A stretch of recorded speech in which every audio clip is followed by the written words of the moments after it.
ici Dorine, Et Cyril, des investisseurs sereins. après plusieurs années de travail en tant qu'ingénieur, nous nous sommes lancés en investissement immobilier. Après 5 années d'acquisition, nous étions devenus libres financièrement.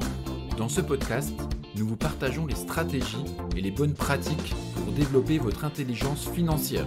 Dans le but non seulement d'être plus riche sur le papier, mais avant tout pour devenir plus libre et plus heureux.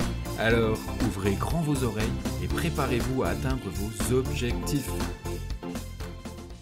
La fausse bonne idée de la résidence secondaire. Hello les investisseurs sereins, j'espère que vous allez bien. Aujourd'hui, j'avais envie de vous parler des personnes qui ont déjà acheté leur résidence principale, qui en sont évidemment très contents, ils aiment bien là où ils habitent et ils se disent « Tiens, au lieu d'acheter de l'investissement locatif, j'aimerais me faire plaisir en achetant un petit chalet à la montagne ou bien un petit appartement au bord de la mer.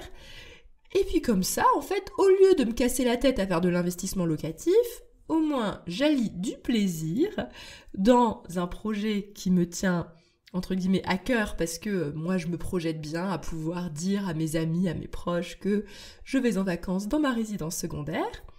Ça m'évite donc mon fameux investissement locatif qui m'a l'air quand même sacrément rébarbatif.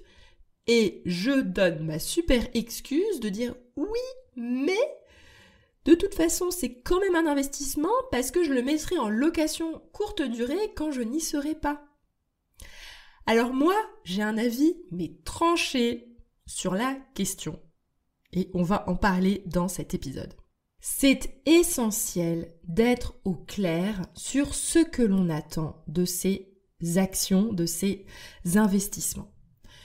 Quand on décide d'acheter une résidence secondaire, est-ce que c'est pour mon plaisir, c'est-à-dire est-ce que c'est pour mon bonheur personnel, mon ego, de me dire j'ai un chalet à la montagne, comme ça c'est plus pratique, je peux laisser mes skis dans le chalet à la montagne, j'ai pas besoin de me les trimballer en voiture et quand j'arrive, j'ai déjà toutes mes affaires sur place, c'est génial, mon appareil à raclette, j'ai plus besoin de payer des vacances au ski, du coup ça me fait des vacances au ski moins chères, donc c'est ça que j'ai en tête, c'est d'avoir ce fameux plaisir d'avoir ma résidence secondaire à la montagne. Ok ? Ça c'est le premier objectif possible. Le deuxième objectif est de se dire, j'ai envie financièrement de faire une opération intéressante, qu'elle soit rentable et qu'elle me rapporte de l'argent tous les mois ou à minima qu'elle soit autofinancée. Ça, c'est mon objectif.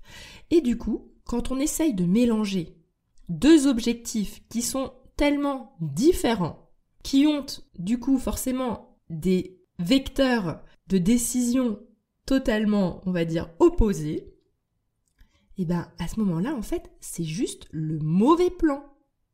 C'est un mauvais plan, les amis. Je vous garantis. Pour l'instant, je n'ai jamais rencontré quelqu'un qui a fait une bonne affaire en faisant ça. Pour moi, il y a deux choses. Séparez les choses vraiment de façon claire dans votre esprit. Est-ce que cette action, c'est pour mon ego, pour mon plaisir ? Par exemple, nous, notre résidence principale, c'est clair. C'est pour mon ego, mon plaisir d'être dans un bel appartement refait à neuf que j'ai, on va dire, aménagé aux petits oignons, à mon goût, et pour moi me sentir bien chez moi et de pouvoir faire, entre guillemets, des aménagements à mon goût. Ça, je l'assume pleinement. Et je vais pas me mettre, entre guillemets, de la poudre aux yeux en me disant « Oui, mais à la plus-value, quand je vais revendre, nanana, ça va quand même être intéressant. » Ouais, mais là, au quotidien, je perds de l'argent tous les mois. C'était un plaisir, c'était un choix qu'on a fait et je l'assume pleinement. Et le jour où j'achèterai une résidence secondaire, ce qui est peu probable au vu de mon profil et comment je vois les choses, mais si jamais j'achète une résidence secondaire, pour mon plaisir pour aller en vacances, je saurai que ce sera pour mon plaisir que je l'achète et que en aucun cas, mon plaisir est compatible avec de la rentabilité. Parce que c'est pas la même logique lors des visites. Et l'autre cas de figure, c'est de se dire, voilà, j'achète de l'investissement locatif. Oui, je veux faire du saisonnier en investissement locatif parce que ça a du sens pour moi en termes de gestion locative. Moi, ça m'intéresse vraiment profondément de faire de la location courte durée. Et donc, je vais choisir un lieu qui soit plutôt dans, on va dire, une zone de villégiature qui soit attractive sur le plan touristique et donc j'achète là où c'est rentable pour faire de la location courte durée. Et en fait, d'un point de vue purement mathématique, ça revient strictement au même. Ce que je veux dire par là, c'est que si jamais vous achetez par exemple un bien où vous avez fait de la location courte durée, qui est rentable, c'est-à-dire que les 2 semaines où vous serez en vacances et que vous aurez des entrées d'argent grâce à votre location courte durée, il sera ailleurs, en fait c'est du cash flow que vous aurez pour vos propres vacances que vous pouvez faire là où vous voulez. Donc si vous avez une résidence secondaire dans laquelle vous faites de la location courte durée, lorsque vous allez en vacances, c'est de la perte nette de location courte durée. En plus, certainement que vous allez en vacances en même temps que tout le monde.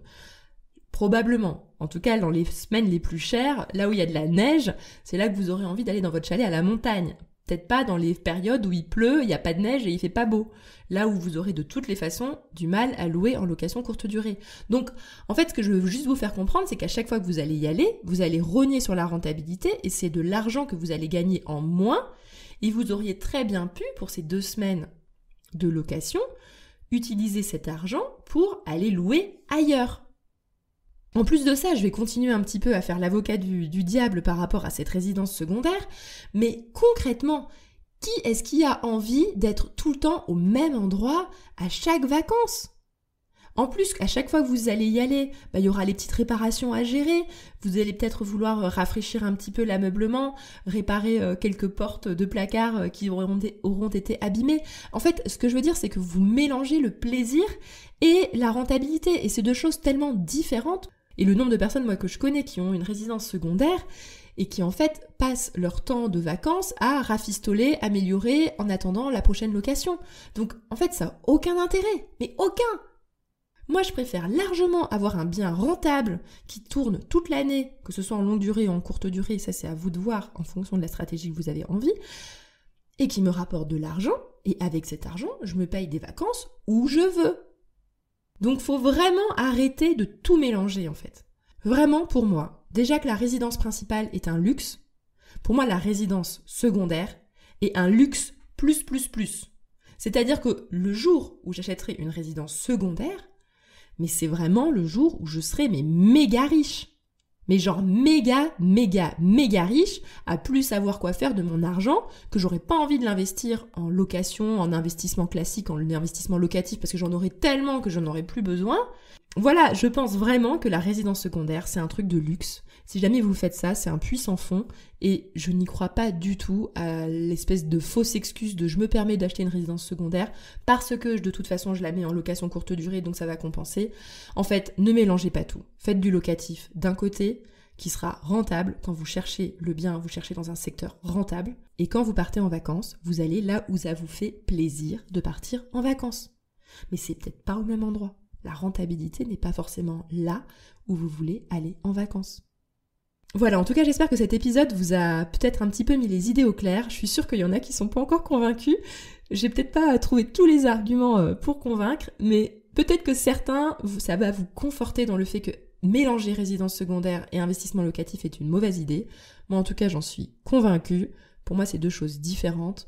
Et faites plutôt de l'investissement locatif qui vous rapporte du cash flow tous les mois et donc vous permet d'aller en vacances où vous voulez, quand vous voulez, à des endroits différents peut-être à chaque fois, parce que peut-être qu'à bout de 3-4 ans, vous en aurez peut-être marre d'un endroit et vous aurez envie de changer. Et c'est aussi simple que ça. Voilà, je vous souhaite à tous une excellente journée et à bientôt!